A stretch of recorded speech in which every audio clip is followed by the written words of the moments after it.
1400 साल पहले दुनिया एक बहुत बड़े बदलाव के कगार पर थी। साल था 629 एडी।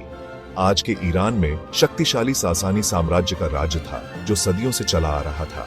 लेकिन एक तूफान आने वाला था, एक ऐसी ताकत जो हमेशा के लिए फारसी इतिहास बदल देगी। अरब के रेगिस्तान से एक नया धर्म इस्लाम पैगंबर मोहम्मद के अनुयायियों द्वारा फैल रहा था। इस महत्वपूर्ण मोड़ पर सासानी साम्राज्य विरोधाभासों का देश था। इसमें संस्कृतियों, धर्मों और सैन्य शक्ति की एक समृद्ध विरासत थी, लेकिन अंदर ही अंदर दरारें दिखने लगी थी। ये कहानी है सासानी साम्राज्य के पतन और फारस में इस्लाम के उदय की, बादशाहों और प्रॉफिटों की, हारी और जीती हुई लड़ाइयों की और एक सभ्यता के बदलने की। 1400 साल पहले हुई घटनाओं की भयावहता को समझने के लिए हमें पहले सासानी साम्राज्य को समझना चाहिए। 4 सदियों से भी ज्यादा समय तक सासानियों ने फारस पर राज किया। उनका राजवंश स्थिरता और ताकत का प्रतीक था। वे उस विरासत के उत्तराधिकारी थे जो प्राचीन फारसी साम्राज्यों अचमेनिद और पार्थियन तक जाती थी। सासानी साम्राज्य अपने चरम पर रोमन साम्राज्य की पूर्वी सीमाओं से लेकर भारत के किनारों तक फैला हुआ था। इसके चहल पहल वाले शहर जैसे शानदार राजधानी सिटीसिफोन व्यापार, शिक्षा और संस्कृति के केंद्र थे।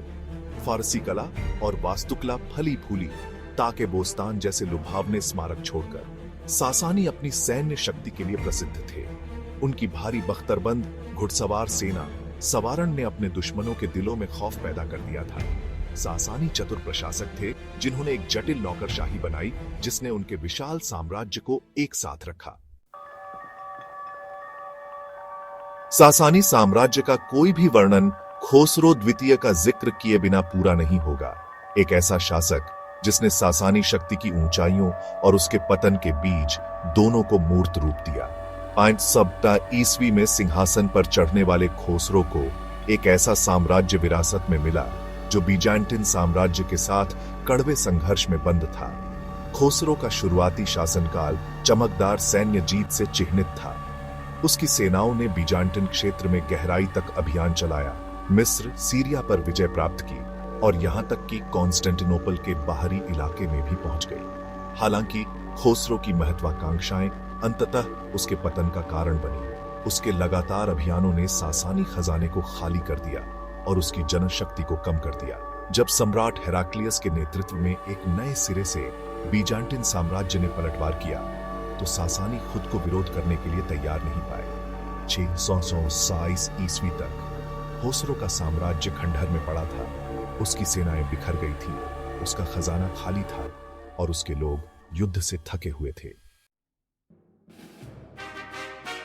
खोसरो के विनाशकारी युद्धों ने सासानी साम्राज्य को पतन के कगार पर छोड़ दिया था। इस भंवर में सासानी वंश के आखिरी शहंशाह यज़्देगर्द तृतीय आए। 637 ईस्वी में 8 साल की छोटी उम्र में सिंहासन पर बैठने वाले यज़्देगर्द को एक ढहता हुआ साम्राज्य विरासत में मिला जो दक्षिण से एक नए और भयानक दुश्मन का सामना कर रहा था, अरब, जो इस्लाम के झंडे तले एकजुट थे। युवा शहंशाह का शासनकाल दुखद रूप से छोटा था और अस्तित्व के लिए एक हताश संघर्ष से परिभाषित था, जबकि यज़्देगर्द तृतीय ने अपने बिखरे हुए साम्राज्य को एकजुट करने की कोशिश की। रशीद उन खिलाफत की सेनाएं फारसी सीमाओं के पार बढ़ गईं। भारी बाधाओं का सामना करने के बावजूद सासानी सेनाओं ने अपनी मातृभूमि की रक्षा के लिए दृढ़ संकल्प के साथ बहादुरी से लड़ाई लड़ी। हालांकि दशकों के युद्ध और आंतरिक विभाजनों से कमजोर हुए सासानी अरब हमले की क्रूरता के लिए तैयार नहीं थे। भाग 5 पारसी धर्म फारस की लौ। फारस पर इस्लामी विजय के गहरे प्रभाव को समझने के लिए सासानी समाज में पारसी धर्म की केंद्रीय भूमिका को समझना चाहिए। यह प्राचीन धर्म अच्छाई और बुराई के बीच शाश्वत संघर्ष पर जोर देने के साथ सदियों से फारसी पहचान का आधार रहा था। यह सिर्फ एक धर्म से कहीं अधिक था। यह सासानी राजनीतिक, सामाजिक और सांस्कृतिक जीवन के ताने बाने में गहराई से बुना हुआ था। मागी के नाम से जाने जाने वाले पारसी पुजारियों के पास सासानी साम्राज्य के भीतर काफी शक्ति थी। उन्होंने शहंशाहों के सलाहकार के रूप में काम किया, धार्मिक समारोह किए और शिक्षा और कानून में महत्वपूर्ण भूमिका निभाई। न्याय और दैवीय अधिकार पर जोर देने के साथ राजत्व की पारसी अवधारणा ने सासानी शासकों को वैधता प्रदान की। अपने ऊंचे गुंबदों और जटिल नक्काशी वाले प्रतिष्ठित अग्नि मंदिर पूजा और सामुदायिक जीवन के केंद्र के रूप में काम करते हुए परिदृश्य में बिखरे हुए थे। भाग 6, एक नई शक्ति का उदय, इस्लाम का उदय। जब सासानी साम्राज्य अपने आंतरिक संघर्षों से जूझ रहा था, अरब प्रायद्वीप से एक नई शक्ति उभर रही थी, इस्लाम। 7वीं शताब्दी ईस्वी की शुरुआत में पैगंबर मोहम्मद ने एकेश्वरवाद, सामाजिक न्याय और अल्लाह की इच्छा के प्रति समर्पण का संदेश दिया। मोहम्मद की शिक्षाओं ने अरब जनजातियों के साथ गहरी प्रतिध्वनित की, जो लंबे समय से आदिवासी प्रतिद्वंद्विता से विभाजित थे। इस्लाम के झंडे तले अरबों को एक नई एकता और उद्देश्य मिला।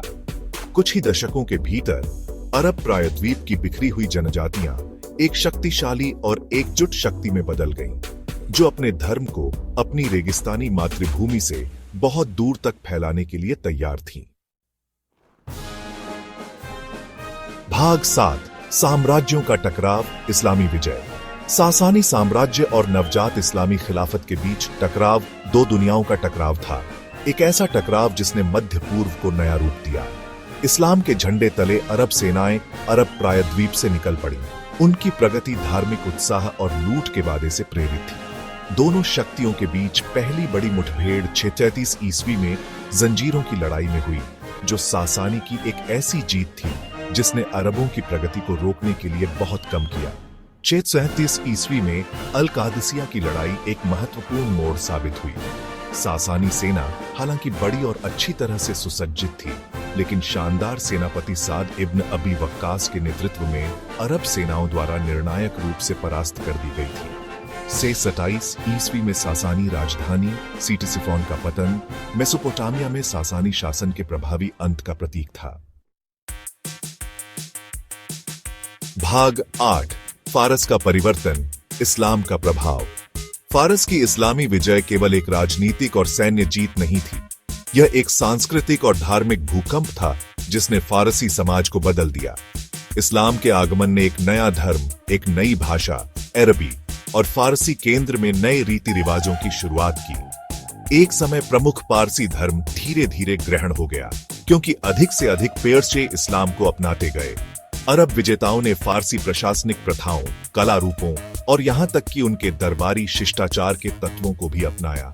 फारसी भाषा हालांकि शुरुआत में दरकिनार कर दी गई थी, बाद के अब्बासी खिलाफत के तहत पुनरुत्थान का अनुभव किया। इस्लामी विजय का फारसी कला और वास्तुकला पर भी गहरा प्रभाव पड़ा। अपनी मीनारों और गुंबदों वाली मस्जिदें अरब और फारसी स्थापत्य शैलियों के मिश्रण को प्रदर्शित करते हुए फारसी शहरों में दिखाई देने लगीं। भाग 9, निष्कर्ष, सासानियों की विरासत। सासानी साम्राज्य का पतन और फारस में इस्लाम का उदय विश्व इतिहास में एक महत्वपूर्ण क्षण था। यह सभ्यताओं का टकराव, साम्राज्यों का मिलन और विश्वास और संस्कृति का एक ऐसा परिवर्तन था जो आज भी मध्य पूर्व को आकार दे रहा है। सासानी हालांकि उनका साम्राज्य खंडहर में पड़ा था, कला, वास्तुकला और सांस्कृतिक उपलब्धियों की एक विरासत छोड़ गए, जिसने इस्लामी दुनिया और उससे आगे को प्रभावित किया।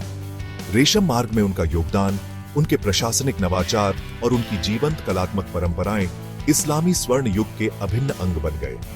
इस्लामी विजय, जबकि एक युग के अंत का प्रतीक है, फारसी इतिहास में एक नए अध्याय की शुरुआत भी हुई, जिसकी विशेषता फारसी और अरब संस्कृतियों का मिश्रण था। सासानियों और इस्लाम के उदय की कहानी इतिहास के चक्रीय स्वरूप, साम्राज्यों के उत्थान और पतन और दुनिया को नया स्वरूप देने के लिए विचारों की स्थायी शक्ति की याद दिलाती है।